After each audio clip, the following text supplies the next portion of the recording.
Jason Aryawan, M. Zidan Pradana. Oke, jadi hari ini semuanya hadir ya.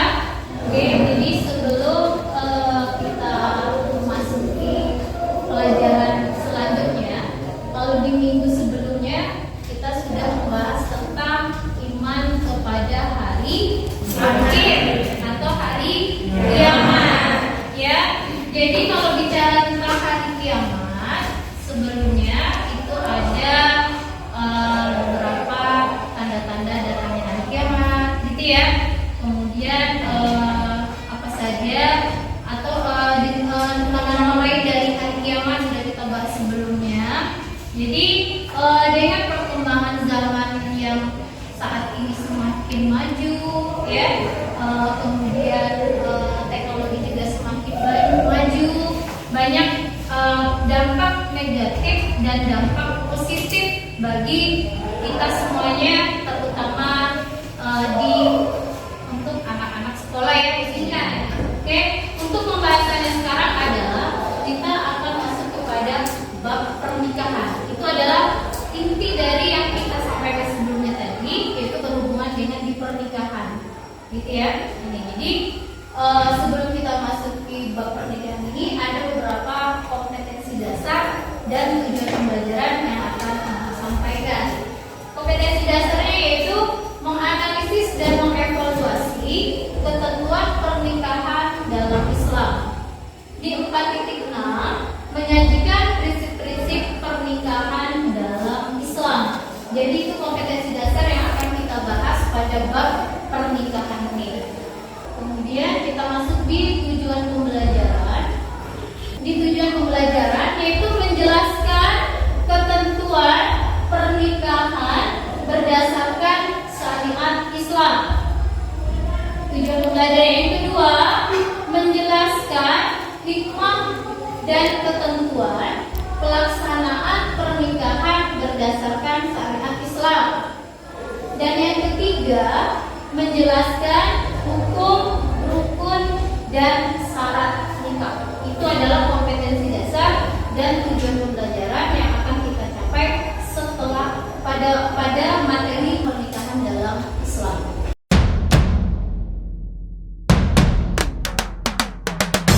Jadi sebelum kita memasuki materi itu, kalian simak video tentang pernikahan berikut ini.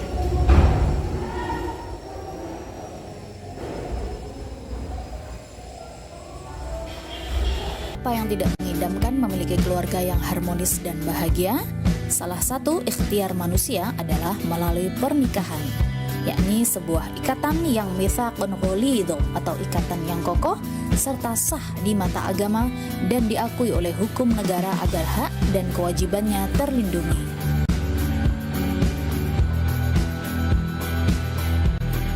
Salah satu dalil tentang pernikahan terdapat dalam Quran surat An-Nur ayat 32. A'udzubillahi minasyaitonirrajim. Bismillahirrahmanirrahim.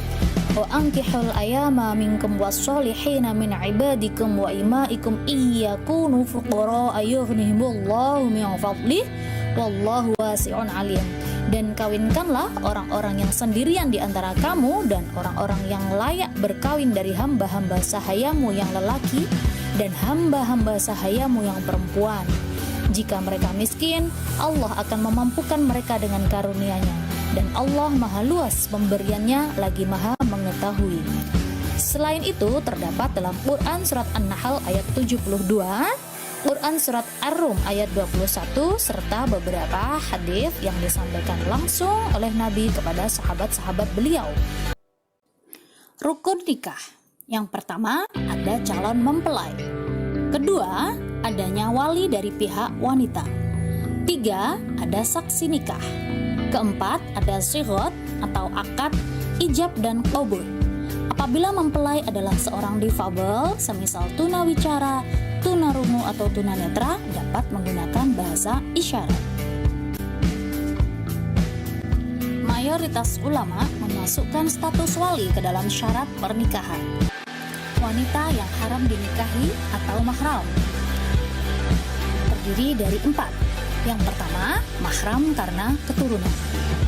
seperti ibu kandung, nenek, dan seterusnya ke atas, anak perempuan kandung, cucu, dan seterusnya ke bawah, saudara perempuan sekandung, sebapak atau seibu, tante dari pihak bapak atau ibu, keponakan dari pihak adik atau kakak laki-laki atau perempuan.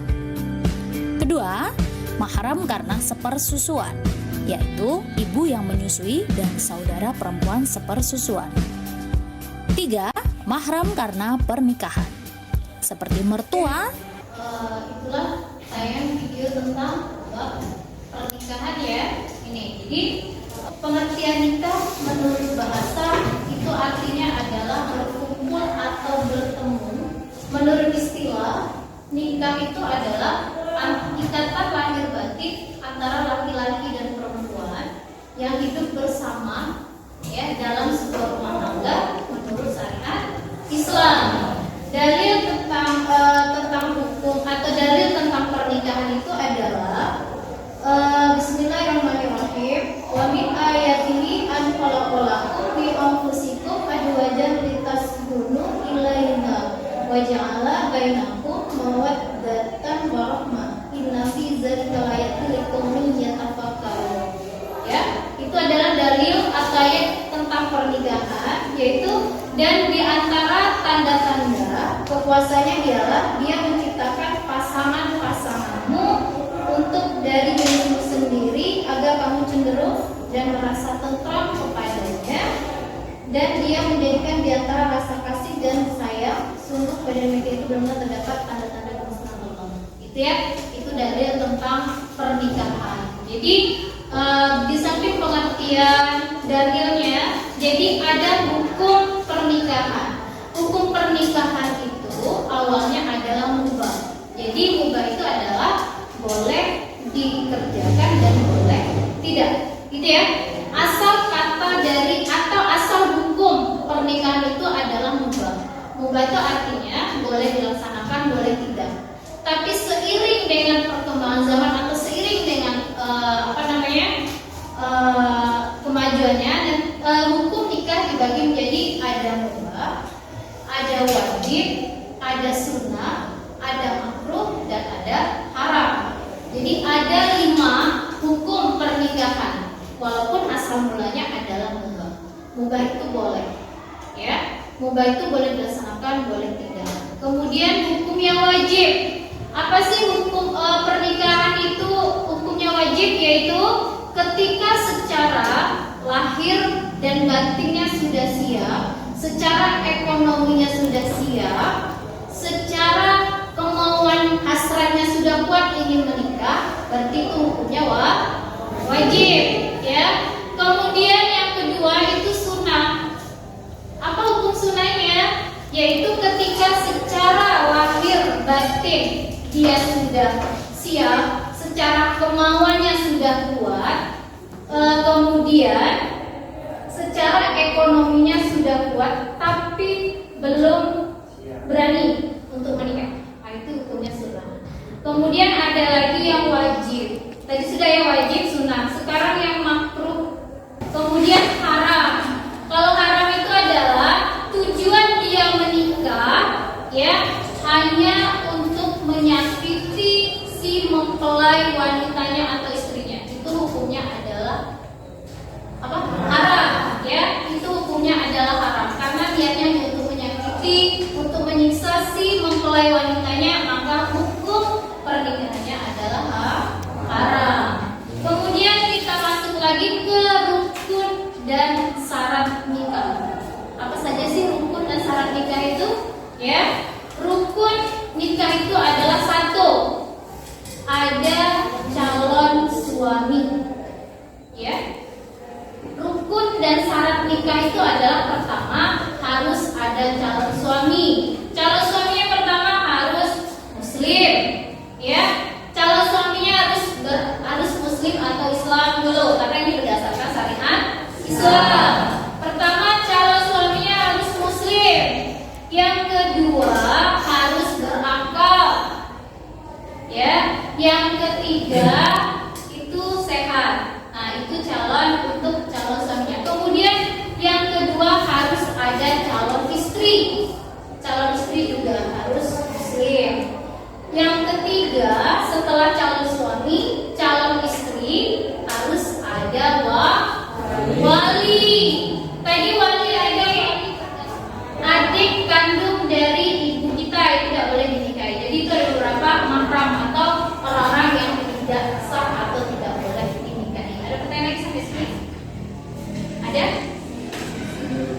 silakan Husaini.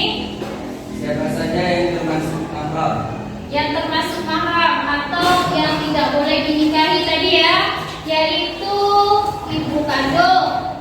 Yang kedua, adik perempuan kandung. Yang ketiga, yaitu adik atau kakak kandung dari itu. Jelas Husaini? Oke. Itu tentang pernikahan, syarat dan rukun pernikahan. Ya, ada beberapa poin tadi.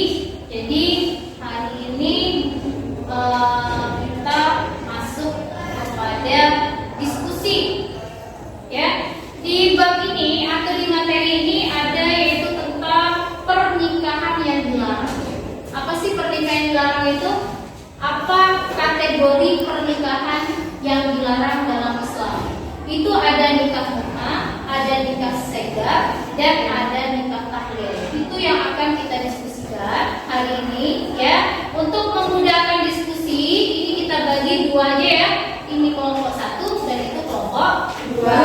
Jadi memudahkan untuk kita melakukan diskusi. Oke, kalian bentuk kursi diskusinya ya.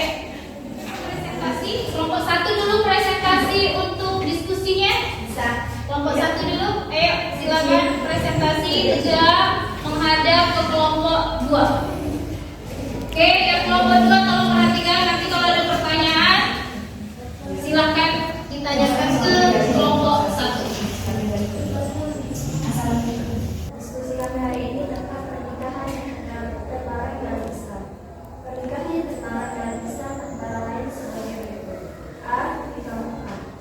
Nikah mut'ah adalah pernikahan yang diingatkan dan diakarkan untuk sementara waktu saja atau kontrak. Misalnya seminggu, sebulan, atau 2 bulan. Masa berlakunya pernikahan ini dinyatakan terbatas dan nikah ini hanya bertujuan untuk bersenang-senang saja. Setelah cerai dan hadis masa indah. Sekian, terima kasih. Wassalamualaikum warahmatullahi wabarakatuh.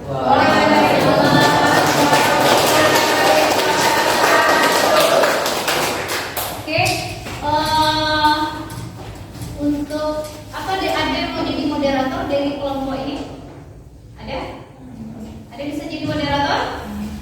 Oke, itu tadi presentasi yang ditampilkan oleh kelompok 1. Ada pertanyaan dari kelompok 2 kepada kelompok 1? Oke, silakan. Ada. Assalamualaikum warahmatullahi wabarakatuh. Waalaikumsalam warahmatullahi wabarakatuh. Kami dari kelompok 2 ingin bertanya tentang bagaimana pendapat kelompok 2 tentang pernikahan mut'ah dan pernikahan kontrak. Ayo, silakan. Tegak menjawab. Baiklah, kami akan menjawab soal dari kelompok 1. Kelompok 2. Nikah mut'ah adalah pernikahan yang diniatkan dan diangkatkan untuk sementara waktu saja atau kontrak, misalnya seminggu, sebulan, atau 2 bulan. Masa berlakunya pernikahan ini dinyatakan terbatas dan nikah ini hanya bertujuan untuk bersenang-senang saja. Sudah, apakah jelas kelompok 2? Jelas ya? Oke. Jadi berarti itu diskusinya hari ini ya. Diskusi tentang perkawinan atau pernikahan yang dilarang dalam Islam. Ayo kembali ke diskusi semula ya.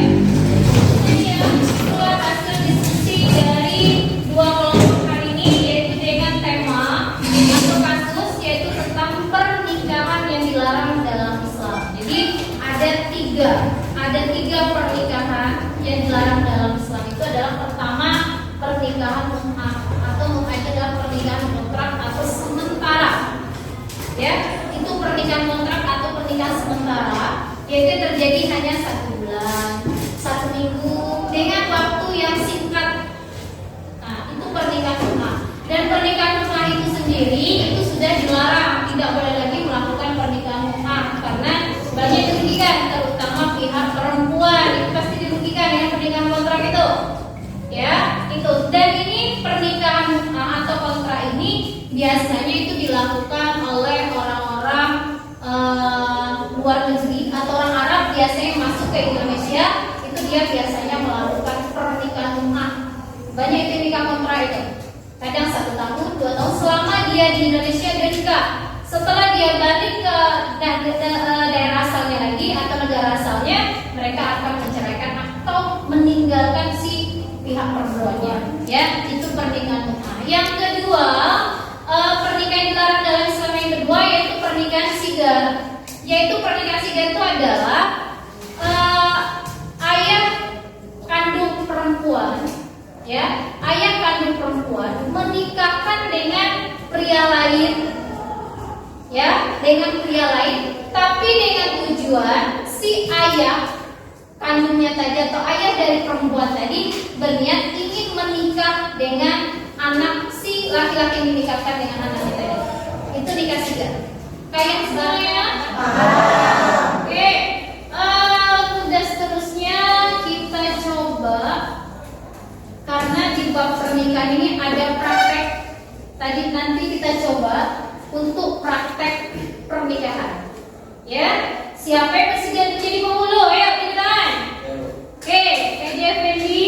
Yang kedua, siapa yang bersedia untuk menjadi wali nikah? Oke, sudah ada kawannya. Ayo kasih aplaus kepada kawannya.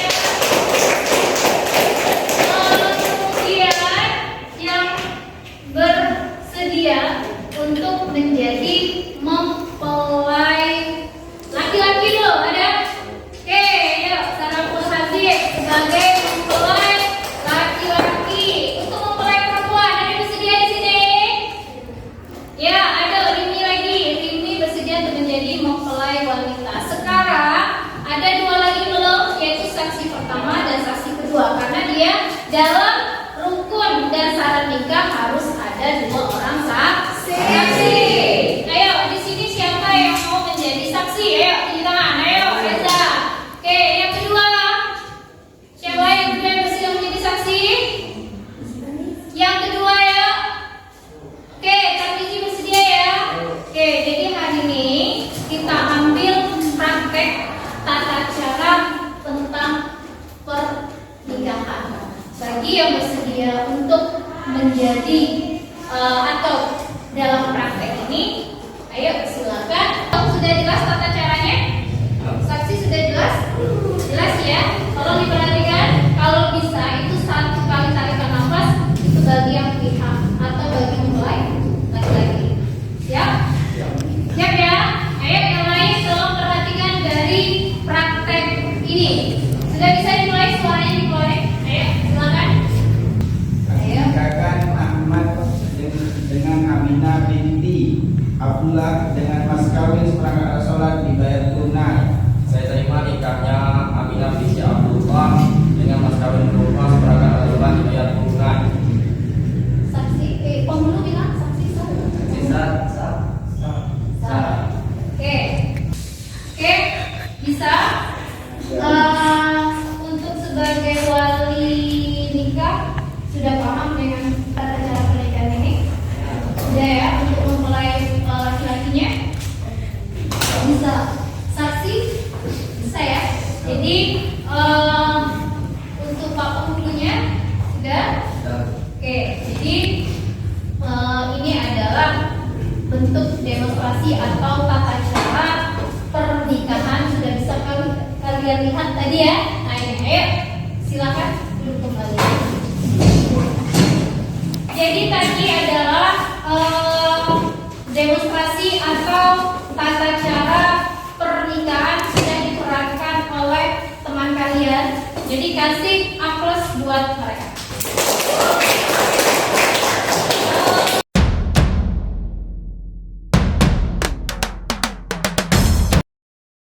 Jadi kesimpulan yang kita ambil dari pertemuan kita hari ini yaitu tentang ketentuan pernikahan dalam Islam. Kesimpulannya adalah pertama, pernikahan itu adalah menghalalkan hubungan antara laki-laki dan perempuan ya dalam sebuah ikatan pernikahan atau dalam sebuah rumah tangga sesuai dengan syariat Islam. Kesimpulannya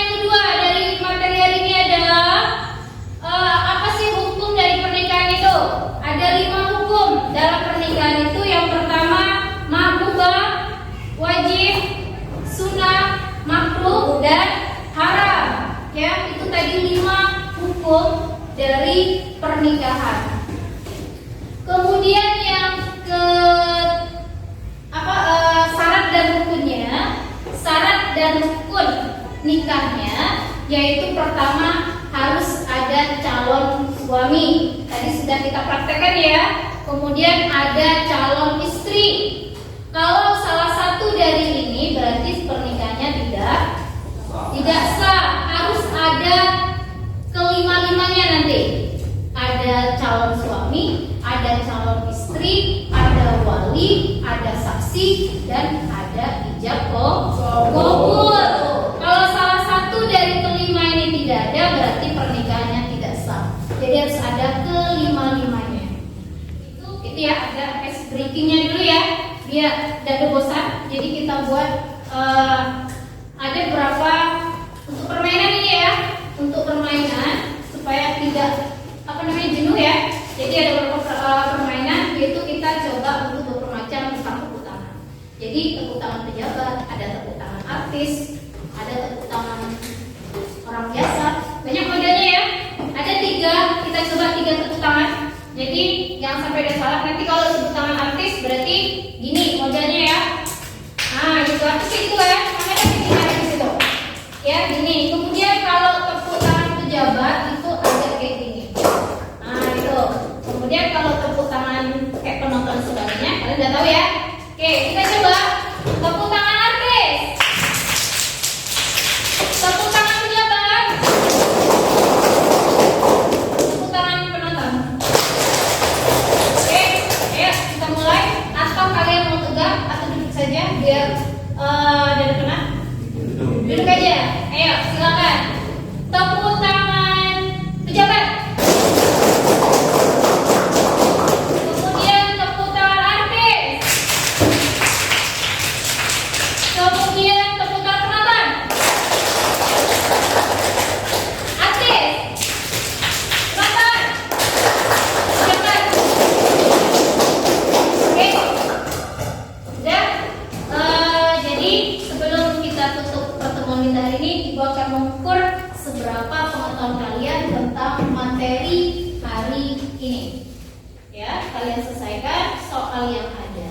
Sebagai bentuk penilaian untuk kalian. Oke, bisa kalian kerjakan.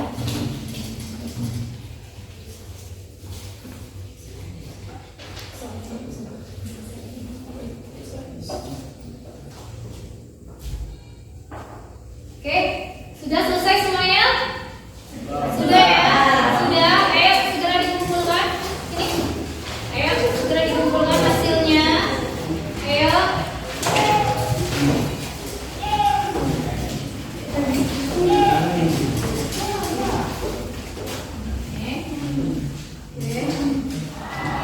Jadi untuk pertemuan berikutnya, ya, untuk pertemuan berikutnya kita akan membahas tentang talak dan rujuk. Itu masih berhubungan dengan pernikahan dalam Islam. Itu untuk pertemuan minggu berikutnya. Jadi untuk materi kita hari ini cukup sampai di sini.